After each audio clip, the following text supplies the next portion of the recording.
Hello बच्चों। तो आज का जो टॉपिक है वो आप देख ही रहे हो कि आज का जो टॉपिक है उसका क्या नाम है, कोल्बे इलेक्ट्रोलिसिस रिएक्शंस। ठीक है, कोल्बे इलेक्ट्रोलिसिस रिएक्शंस को हम डिस्कस करेंगे। उससे पहले मैं ये बता दूं कि इसके दो तीन चीज़ें आपको आनी चाहिए। पहले क्या, थोड़ा बहुत इलेक्ट्रोलिसिस के बारे में पता होना चाहिए। ठीक है, कि कौन सा एनोड पे कौन सा चार्ज होगा, कैथोड पे कौन सा चार्ज होगा। ऑल्दो हम डिस्कस करेंगे, उसको डिटेल में डिस्कस करेंगे। ठीक है, और फ्री रेडिकल मैकेनिज्म के बारे में थोड़ा बहुत पता होना चाहिए। लेकिन कोई बात नहीं, आप वीडियो को स्किप मत करिए, अंत तक देखिए, आपको समझ में आ जाएगा। हमने सारी चीज़ें डिटेल में डिस्कस की हुई है। सो कोल्बे इलेक्ट्रोलिसिस रिएक्शंस की जब हम बात करेंगे तो यहाँ पर मेनली ना हम क्या करते हैं कि जो कार्बोक्सिलिक एसिड का सोडियम सॉल्ट ले लीजिए या पोटेशियम सॉल्ट ले लीजिए, उसका हम क्या करते हैं, इलेक्ट्रोलिसिस करते हैं। सिंपल सी लैंग्वेज में क्या करेंगे बोलो बच्चों, एक्वस मीडियम में उसको डिसॉल्व करेंगे और उसका इलेक्ट्रोलिसिस करेंगे। तो सबसे पहले मैं आपको एक बता देता हूं, कुछ रिएक्शंस लिख देता हूं ताकि आपको समझ में आए कि कोल्बे इलेक्ट्रोलिसिस रिएक्शंस होती कौन कौन सी हैं। तो यहाँ पे देखिए, सबसे पहले कुछ एग्जांपल्स के तौर पे यहाँ पे मैं बता देता हूँ। जैसे मान लीजिए कि मेरे पास एक जनरल रिएक्शन है, ठीक है, कि यहाँ पर RCOO और यहाँ पर मैंने पोटेशियम सॉल्ट लिया हुआ है कार्बोक्सिलिक एसिड का, और उसको मैंने वाटर में डिसॉल्व किया। तो क्या होगा बोलो बच्चों, डिसॉल्व करके उसका मैंने क्या करवाया, इलेक्ट्रोलिसिस। ठीक है, बोलो बच्चों, क्या करवाया, इलेक्ट्रोलिसिस करवाया। तो जब आप इलेक्ट्रोलिसिस करवाओगे, ये 2 मोल होगा, तो इलेक्ट्रोलिसिस करवाओगे तो आपको मिलेगा क्या, यहाँ पर RR हाइड्रोकार्बन मिलेगा। क्या मिलेगा, हाइड्रोकार्बन मिलेगा। फिर उसके बाद से आपको क्या मिलेगा, CO2 गैस निकलेगी। अब एक बात बताइए, यहाँ पर CO2 गैस निकल रही है तो इसको एक और नाम दे देते हैं, डीकार्बोक्सिलेशन रिएक्शंस। समझ में आ रही है बात, इसका एक और नाम बोल सकते हो आप। फिर उसके बाद से फॉर्मेशन होगा पोटेशियम हाइड्रोक्साइड का और हाइड्रोजन गैस रिलीज होगी। देखिए, यहाँ पर CO2 गैस भी रिलीज हो रही है, यहाँ पर हाइड्रोजन गैस भी रिलीज हो रही है। ये दोनों चीजों आपको देखना है। ठीक है, यानी कि एक और रिएक्शंस लिख देता हूं इसी के बेसिस पर। मैं क्या है कि यहाँ पर लेता हूं एसिटिक एसिड का सॉल्ट है, ठीक है, पोटेशियम मेटल का सॉल्ट लेता हूं मैं। तो यहाँ पर आप देखिए, यहाँ पर 2, यहाँ पर हो गया आपका CH3COO के, और जब आप वाटर में मिला करके एक्वस सॉल्यूशन बना करके इसका क्या करोगे बोलो बच्चों, इलेक्ट्रोलिसिस करोगे, तो आपको क्या मिलेगा, यहाँ पर देखिए इथेन मिलेगा। क्या मिला बोलो बच्चों, इथेन हाइड्रोकार्बन मिला, CO2 गैस रिलीज होगी, प्लस आपको क्या मिलेगा, पोटेशियम हाइड्रोक्साइड मिलेगा, प्लस हाइड्रोजन गैस रिलीज होगी। इतना समझ में आ गया? चलिए सर समझ में आ गया, लेकिन इसका मैकेनिज्म समझ में नहीं आया सर, वो बता दो आप। ठीक है, तो चलिए मैकेनिज्म को डिस्कस करते हैं कि मैकेनिज्म क्या है। मैकेनिज्म बहुत आसान है, बस आपको थोड़ा बहुत इसमें ध्यान देना है। चलिए, इलेक्ट्रोलिसिस होता क्या है उसके बारे में थोड़ा डिस्कस करते हैं। देखिए, मान लीजिए कि मेरे पास जो है ना कि एक बीकर है, ठीक है, यहाँ पे आप देखिए क्या, ये एक बीकर है और हमने इसमें 2 इलेक्ट्रोड डीप कर दिए, ठीक है, और उसको एक्सटर्नल बैटरी से या इलेक्ट्रिक सर्किट से मैंने कनेक्ट कर दिया। तो यहाँ पर मैंने ऐसे कुछ कनेक्शन किए हैं, ठीक है। मैंने क्या किया, इसको पॉजिटिव टर्मिनल से ऐड कर दिया और इसको किससे ऐड कर दिया बोलो बच्चों, निगेटिव टर्मिनल से। तो अब इलेक्ट्रोलिसिस सेल में याद रखिएगा, इलेक्ट्रोलिटिक सेल में जिस पे नेगेटिव चार्ज होता है उसको हम क्या बोलते हैं बोलो बच्चों, कैथोड। क्या बोलते हैं, कैथोड। और जिसको पॉजिटिव चार्ज जिस पे आता है उसको हम क्या बोल देते हैं बोलो बच्चों, एनोड। ठीक है, एनोड पर मेरा ऑक्सीडेशन होगा, क्या होगा बोलो बच्चों, ऑक्सीडेशन। और कैथोड पर क्या होगा बोलो बच्चों, रिडक्शन। इतना क्लियर हुआ? चलिए, हाँ सर क्लियर हो गया। हमने किया क्या है वो देखिए कि इलेक्ट्रोलिसिस करोगे तो करोगे क्या, सिंपल सी बात है ना कि आपने ये जो सॉल्यूशन लिया हुआ है पोटेशियम सॉल्ट एसिटिक एसिड का और वाटर, इसको मिलाया। क्या किया आपने बोलो बच्चों, इसको मिलाया, और जैसे ही मिला के इस सॉल्यूशन बनाओगे तो इस इलेक्ट्रोलिसिस सेल में फील कर दोगे। यही करोगे ना आप, क्या करोगे, जैसे ही इस इलेक्ट्रोलिटिक सेल में फील करके और एक्सटर्नल सर्किट जब कनेक्ट करोगे तो इलेक्ट्रोलिसिस रिएक्शन होगी। सिंपल सी प्रोसेस है ना सर, यही होगा। यानी कि आपने क्या किया कि यहाँ पे वाटर में जो है कि पोटेशियम जो है, पोटेशियम सॉल्ट जो है एसिटिक एसिड का, आपने क्या किया, इसमें मिक्स किया। और जब आप मिक्स करोगे तो देखो सर यहाँ पे होने वाला क्या है, कुछ रिएक्शंस पहले होंगी, डिसोसिएशंस पहले होगा, वो मैं बता देता हूँ। जैसे कि यहाँ पर क्या होगा वो ध्यान दीजिए कि यहाँ पर जो है एसिटिक एसिड जो है, पोटेशियम सॉल्ट जो है एसिटिक एसिड का, वो किस में ब्रेक हो जाएगा वो ध्यान दीजिए, एसीटेट आयन में, CH3CO माइनस प्लस, यहाँ पर क्या हो जाएगा K+ होगा। एक चीज क्लियर हुआ। अब एक बात बताइए, वाटर भी तो आयोनाइज होगा, वाटर भी, ये वीक एसिड है तो ये भी आयोनाइज हुआ। यहाँ पे देखिए, सॉरी सॉल्ट है ये, वाटर भी आयोनाइज होगा तो क्या हो जाएगा, यहाँ पर इसको मैं ऐसे लिख देता हूँ बच्चों, यहाँ पे HO माइनस प्लस H+।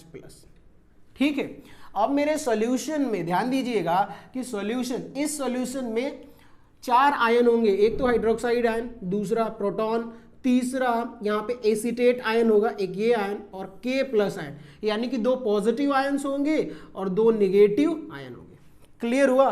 कौन सा? 2 पॉजिटिव आयन और 2 नेगेटिव आयन, उसको मैं बताता हूँ। यहाँ पे देखिए, तो जो 2 नेगेटिव आयन्स है कौन कौन सा, यहाँ पे देखो बोलो बच्चों, यहाँ पर CH3COO माइनस और यहाँ पर जो है HO माइनस, ये 2 निगेटिव आयन कहाँ जाएंगे बोलो बच्चों, अपोजिटली चार्ज इलेक्ट्रोड पे।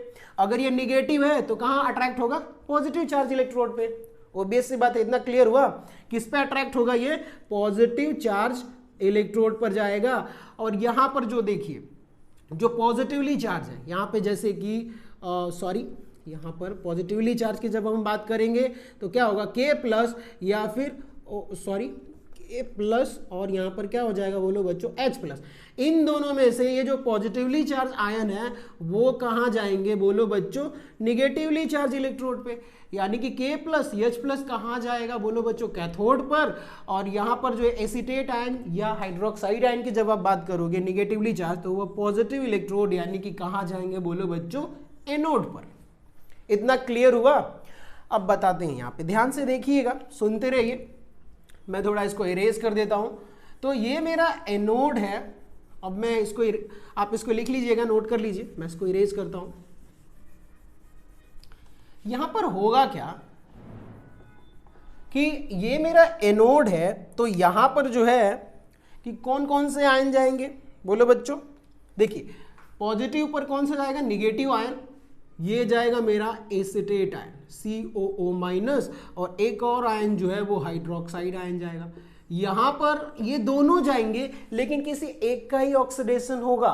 जिसका ऑक्सीडेशन होगा वो कौन सा आयन होगा, ये एसिटेट आयन का मेरा क्या हो जाएगा, ऑक्सीडेशन होगा, और इसका ऑक्सीडेशन नहीं होगा। इतना क्लियर हुआ? चलिए अब एक बात बताइए, यहां पर क्या है, 2 पॉजिटिव आयन्स है, K+ और दूसरा क्या है, प्रोटॉन यानी कि H+। अब ये 2 कहाँ जाएंगे, निगेटिव इलेक्ट्रोड पर, क्योंकि अपोजिटली चार्ज है तो यहाँ पर ये शिफ्ट होंगे, यहाँ पर आएंगे। जैसे कि मान लीजिए कि यहाँ पर ये K+ है और ये H+ है, तो इस पे तो जाएंगे नहीं ना, इस पे नहीं जाएंगे ना, क्योंकि प्लस प्लस में क्या होगा, रिपल्शन होगा, तो ये इधर तो जा नहीं सकते। ये कहाँ जाएंगे बोलो बच्चों, कैथोड इलेक्ट्रोड पर। और कैथोड पर अब देखिए जाएंगे दोनों, लेकिन कैथोड पर कौन सी रिएक्शन होती है, रिडक्शन रिएक्शन। इतना क्लियर हुआ? कौन सी रिएक्शन होगी बोलो बच्चों, रिडक्शन रिएक्शन होगी। लेकिन इनमें रिडक्शन किसका होगा, वो डिपेंड करता है इसके रिडक्शन पोटेंशियल पे। तो जैसे कि मान लीजिए कि ये जो H+ है और K+ है, इसमें जो रिडक्शन पोटेंशियल जो है H+ का ज़्यादा होगा, तो इसलिए यहाँ पर H+ का रिडक्शन होगा, और पोटेशियम जो आयन है वो मेरा एज इट इज सेम रहेगा। ठीक है, सॉल्यूशन में क्या रहेगा, रिमेन सेम। ध्यान दीजिए बच्चों, तो यहां पर कैथोड पर किसका रिडक्शन होगा, हाइड्रोजन का रिडक्शन होगा, और K+ सॉल्यूशन में सेम रहेगा। यहां पर देखिए एसीटेट आयन का क्या होगा, ऑक्सीडेशन होगा, लेकिन हाइड्रोक्साइड आयन क्या रहेगा बोलो बच्चों, इस सॉल्यूशन में हाइड्रोक्साइड आयन ऐसे का ऐसे ही रहेगा, उसका कुछ नहीं होगा। यानी कि अब देखिए यहां से K+ का कुछ नहीं हो रहा, और हाइड्रोक्साइड आयन का भी क्या हो रहा है, कुछ नहीं हो रहा। इतना क्लियर हुआ? यानी कि K+ और OH माइनस मिलके क्या बना देंगे, KOH, जो कि ये प्रोडक्ट आपको मिल रहा था ना, KOH, तो ये रिएक्शन नहीं हो रहा है, सीधा कंबाइन हो जा रहे हो। ठीक है, इनका कुछ नहीं हुआ। अब बात करते हैं कि एनोड पर ऑक्सीडेशन होगा।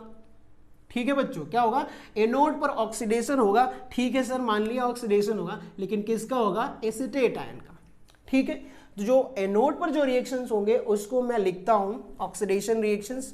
तो देखिए एनोड इलेक्ट्रोड पर कौन सा रिएक्शन होगा बोलो बच्चों, ऑक्सीडेशन रिएक्शन होगी, ठीक है। अब ऑक्सीडेशन होगी तो इसके ऑक्सीडेशन को ऐसे लिखता हूं मैं, ये देखिए CH3 C carbon double bond oxygen single bond, यहां पर क्या है नेगेटिव चार्ज है यानी कि लोन पेयर ऑफ इलेक्ट्रॉन्स होगा, और बाकी इलेक्ट्रॉन को नहीं लिख रहा क्योंकि कंफ्यूजन होगा जब मैं फ्री रेडिकल ड्रॉ करूंगा तो, ठीक है। तो इसको ऐसे ही रहने देता हूं कि नेगेटिव चार्ज की वजह से क्या होगा, नेगेटिव चार्ज की वजह से दो लोन पेयर इलेक्ट्रॉन है।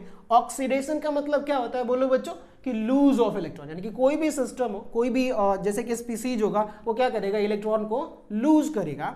तो ये जैसे इलेक्ट्रॉन लूज करेगा तो क्या हो जाएगा बोलो बच्चों, CH3, मैं इसको थोड़ा एक्सपेंड करके ही लिखता हूं ताकि अच्छा रहे। यहाँ पे देखिए कार्बन डबल बॉन्ड ऑक्सीजन, और यहाँ पर क्या हो गया, एक इलेक्ट्रॉन लूज करेगा तो ये जो पॉजिटिव निगेटिव चार्ज था वो क्या हो जाएगा, न्यूट्रल हो जाएगा, पॉजिटिव न्यूट्रल हो जाएगा, ठीक है। और यहाँ पर एक इलेक्ट्रॉन बच जाएगा, ठीक है।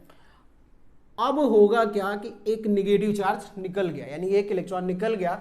यहाँ पे देखिए पहले ही निगेटिव चार्ज था, अब ये एक इलेक्ट्रॉन देगा तो इस पे क्या आ जाएगा, पॉजिटिव चार्ज, ये दोनों मिलके न्यूट्रल हो जाएंगे, लेकिन एक इलेक्ट्रॉन अभी भी उसके पास रह जाएगा, जो कि ये किस में कन्वर्ट हो गया बोलो बच्चों, फ्री रेडिकल में। किस में कन्वर्ट हो गया बोलो बच्चों, फ्री रेडिकल में कन्वर्ट हो गया, ठीक है। इतना समझ में आया। चलिए अब साथ में क्या होगा, अगले स्टेप में यहाँ पे जो रिएक्शन होगी वो क्या होगी कि ये जो एसिटेट आयन का, ये जो कार्बन और मिथाइल ग्रुप का जो बॉन्ड है ये फ्री रेडिकली होमोलिटिकली क्लीवेड होगा। तो यहाँ पर फ्री रेडिकल, यहाँ पर भी फ्री रेडिकल जनरेट होगा। तो ये फ्री रेडिकल कंबाइन करके क्या बना देंगे, CO2 गैस रिमूव कर देगा, ठीक है। तो यहां से मैं इसको लिख देता हूं, ये क्या हो गया देखो बच्चों, यहां पर CO2 गैस रिमूव हो गया और आपको क्या मिलेगा, मिथाइल फ्री रेडिकल, ये मिथाइल फ्री रेडिकल मिलेगा, ठीक है। क्या हुआ बोलो बच्चों, मिथाइल फ्री रेडिकल आपको मिला। अगले स्टेप में यहां पर क्या होगा कि मिथाइल फ्री रेडिकल जो है, एक ही मिथाइल फ्री रेडिकल तो होगा नहीं, बहुत सारे मिथाइल फ्री रेडिकल होंगे। तो यहां पर देखिए CH3 methyl free radical plus एक और मिथाइल फ्री रेडिकल क्या हो जाएगा, कंबाइन करके आपको क्या बना देगा बोलो बच्चों, हाइड्रोकार्बन यानी कि इथेन दे देगा। ये आपको इथेन प्रोडक्ट मिल जाएगा। क्लियर हुआ। तो अब देखिए ये तो मेरे एनोड पे कौन कौन सी ऑक्सीडेशन रिएक्शन हुई। अब कैथोड पे आ जाते हैं जरा, कि कैथोड पे देखो बच्चों, कैथोड पर कौन सी रिएक्शन हुई। इसको मैं इरेज करता हूं, आप नोट कर लीजिएगा। बोलो बच्चों कैथोड पर कौन सी रिएक्शन होगी यहां पर। तो देखिए कैथोड पर ये दो आयन गए K प्लस H प्लस, लेकिन H प्लस का रिडक्शन हो रहा है, K वैसे का वैसे रह गया। यानी कि अब एक बात बताइए कि हमने एनोड इलेक्ट्रोड पर रिएक्शंस तो हमने डिस्कस कर लिया सर, अब हम डिस्कस करते हैं कि कैथोड पर कौन सी रिएक्शन होगी। तो देखिए कैथोड इलेक्ट्रोड पर मेरा रिडक्शन रिएक्शन होगा, ठीक है, और उसका रिडक्शन भी किसका होगा, प्रोटॉन का, ठीक है। तो अब प्रोटॉन का रिडक्शन होगी तो इसकी रिएक्शन आपने पहले भी देखी हुई कि ये एक्वस है, यहाँ पर दो आयन ले लिया प्लस यहाँ पे होगा क्या, दो इलेक्ट्रॉन गेन करके ये क्या कर लेगा बोलो बच्चों, हाइड्रोजन गैस में कन्वर्ट हो जाएगा। और कैथोड इलेक्ट्रोड पर ध्यान दीजिएगा, ये जो कैथोड इलेक्ट्रोड है यहां से कौन सी गैस निकलेगी, हाइड्रोजन गैस निकलेगी। और एनोड पर कौन सी गैस निकलेगी बोलो बच्चों, CO2 गैस निकलेगी। क्लियर हुआ। कैथोड पर कौन सी गैस रिलीज होगी बोलो बच्चों, हाइड्रोजन गैस। और एनोड पर कौन सी गैस रिलीज होगी, देखो बच्चों यहां पर बोलो बोलो, एनोड पर रिएक्शन हो रही है ना, तो CO2 गैस रिलीज होगी। इतना क्लियर हुआ। चलिए एक काम करते हैं कि एक शॉर्ट ट्रिक इसकी क्या होगी उसको भी डिस्कस कर लेते हैं, ठीक है। इतना समझ में आ गया कि एनोड पर ऑक्सीडेशन होगा तो यहां से फ्री रेडिकल आएगा, ये CO2 गैस रिलीज हो जाएगी, फिर मिथाइल फ्री रेडिकल जनरेट करेगा, और ये दोनों मिथाइल क्या होंगे, कंबाइन करके यहां पर क्या बना देगा, इथेन हाइड्रोकार्बन जनरेट करेगा, ठीक है। कैथोड पर क्या है, K प्लस जाएगा और H प्लस भी जाएगा, लेकिन यहाँ पर रिडक्शन रिएक्शन होगी तो K प्लस का रिडक्शन पोटेंशियल बहुत कम है, H प्लस का ज़्यादा है, तो इसलिए यहाँ पे H प्लस का रिडक्शन होगा और हाइड्रोजन गैस रिलीज करेगा, ठीक है। चलिए सर इतना तो समझ में आ गया, अब कुछ रिएक्शंस देख लेते हैं, ठीक है। शॉर्टकट ट्रिक देख लेते हैं कि इसको कैसे एक बार में प्रोडक्ट ड्रॉ करेंगे। एग्जाम में इतने सारे मैकेनिज्म तो हम ड्रॉ कर नहीं सकते, बहुत टाइम होता नहीं हमारे पास कि पूरा मैकेनिज्म ड्रॉ करने जाए फिर देखे कि क्या प्रोडक्ट बना क्या नहीं, ठीक है। तो चलिए एक काम करते हैं बच्चों कि इसके कुछ रिएक्शंस को डिस्कस कर लेते हैं और डायरेक्ट शॉर्टकट रिएक्शंस देखेंगे, ठीक है। तो चलिए उसको भी देख लेते हैं सर। हमारे पास टाइम भी है और चलो। तो कुछ रिएक्शंस हैं, जैसे कि मैंने यहाँ पर कुछ रिएक्शंस लिखा हुआ है, वो ये रिएक्शन है हमने लिया हुआ है। यहाँ पे देखो बच्चों, CH3 CH2 C carbon double bond, यहाँ पे O माइनस, यहाँ पर K प्लस, और इसका हमने क्या कर रहे हैं, इलेक्ट्रोलिसिस कर रहे हैं। ठीक है, चलो मैं इसको लिख दिया, इलेक्ट्रोलिसिस कर रहे हैं। यहाँ पर वाटर है, अब मान लीजिए कि वाटर है, तो जब आप इलेक्ट्रोलिसिस करोगे बोलो बच्चों, तो ध्यान दीजिएगा कि ये वाले को आप ब्रेक करो, इतने को भूल जाओ। क्या करना है, बस आप R वाले पोर्शन हाइड्रोकार्बन पे फोकस करो। क्या करो बोलो बच्चों, शॉर्ट ट्रिक क्या है इसकी, कि आप हाइड्रोकार्बन पे फोकस करो, ये वाले पोर्शन को आप एज इट इज रहने दो, कुछ फर्क नहीं पड़ता। ठीक है, इसको आप CO2 के फॉर्म में निकाल दो। ठीक है, और यहाँ से KOH बना देना, कुछ नहीं करना है आपको। ये हाइड्रोकार्बन है, इसको सिर्फ रिपीट कर देना है, 2 बार लिख देना है, CH3 CH2 CH2 CH3। अगर यहाँ पर R अगर मेरा इथेन है, चलो अगर मान लेता हूँ कि CH3 है, तो उधर क्या बनेगा, प्रोडक्ट मेरा मीथेन बनेगा। अगर मान लो कि इधर मेरा जो है कि C2H5 यानी कि इथाइल ग्रुप अटैच्ड है, तो इधर क्या बनेगा, 2 बार इथाइल इथाइल अटैच होगा, तो क्या बन जाएगा बोलो बच्चों, ब्यूटेन। तो इसी तरह से ब्यूटेन बनेगा, फिर आपको CO2 गैस रिलीज होगी, KOH बनेगा, और कैथोड पर जो हाइड्रोजन गैस रिलीज हो रही थी वो तो रिलीज होगा ही, एनोड पर मेरा कार्बन डाइऑक्साइड गैस रिलीज होगी। इतना क्लियर हुआ। चलिए 1-2 और रिएक्शंस लिखते हैं, रिएक्शंस को समझते रहते हैं कि कैसे होगा ये। ठीक है, चलो बच्चों, तो कुछ रिएक्शंस कंप्लीट करते हैं।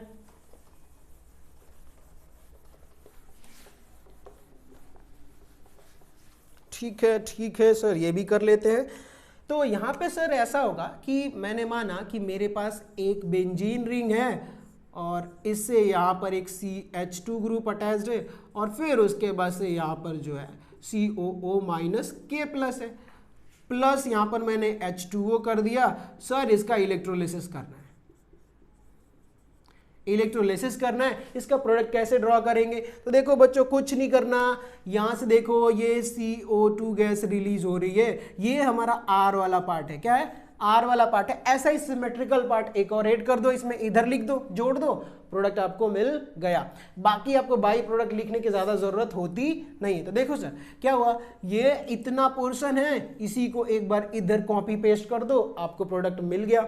ठीक है बच्चों, तो क्या करना है, देखो यहाँ पर मैंने वैसे ही किया, पूरा का पूरा यहाँ पर CH2 हो गया। एक और कॉपी पेस्ट इसका उधर लिख देता हूँ, तो मिरर इमेज बना दो इधर, ये हो गया मेरे पास CH2, और यहाँ पे आप जब देखोगे तो इसका मैंने क्या कर दिया, मिरर इमेज बना दिया। यही तो है आपका प्रोडक्ट। ठीक है, कोलबे इलेक्ट्रोलिसिस की शॉर्ट ट्रिक क्या है कि इधर आया जो भी आपका R ग्रुप है उसका मिरर इमेज जोड़ दो, आपको प्रोडक्ट मिल जाएगा। और बाकी चीजें आपको पता ही है कि एनोड पर CO2 गैस रिलीज होती है, कैथोड पर हाइड्रोजन, और बच क्या जाता है, KOH। क्लियर हुआ। चलिए 1-2 और रिएक्शन सर देख लेते हैं। यहाँ पर जैसे कि मान लीजिए कि CH3, यहाँ पर CH3, यहाँ पर CH, यहाँ पर COOK प्लस H2O। सर इसका इलेक्ट्रोलिसिस करवाना है। ठीक है, हो जाएगा, इसमें कौन सी बड़ी बात है। इसका आप इलेक्ट्रोलिसिस करवा रहे हो, जब इलेक्ट्रोलिसिस करवाओगे तो क्या होगा, यहाँ से देखो CO2 निकल जाएगा, ये हमारा R ग्रुप है, R ग्रुप है, तो ऐसा ही एक मिरर इमेज इधर ऐड कर दो, आपको प्रोडक्ट मिल गया। ठीक है, सेम मिरर इमेज लगानी है बच्चों। क्या करना है, CH3 CH CH3, ये देखिए मेरा R ग्रुप आया कि नहीं आया। ऐसा ही एक और ऐड कर दो, तो ये हो गया मेरा CH, फिर इससे एक CH3 अटैच हो जाएगा, यहाँ पे CH3, यही तो आपका प्रोडक्ट है। क्या है बोलो बच्चों, ये आपका प्रोडक्ट है। और निकलेगा क्या, CO2 गैस, आपको याद ही है, KOH जो बच जाता है और हाइड्रोजन गैस रिलीज होती है। इतना ही तो करना है आपको, और कुछ करना है क्या बच्चों, नहीं। चलिए एक और दो रिएक्शंस इसको देख लेते, ताकि एग्जाम में थोड़ा बहुत डिफिकल्ट आए, बड़े बड़े स्ट्रक्चर आए तो आप डरो ना, उसको भी कर लो। ठीक है, तो चलिए आखिर एग्जाम्पल देखते हैं। थोड़ा स्ट्रक्चर में बड़ा होगा लेकिन डिफिकल्ट नहीं होगा, इसको आप चाहो तो आसानी से कर सकते हो। ठीक है ना बच्चों। सो चलिए उसको भी हम ड्रॉ करके देखते हैं कि कैसे करना है।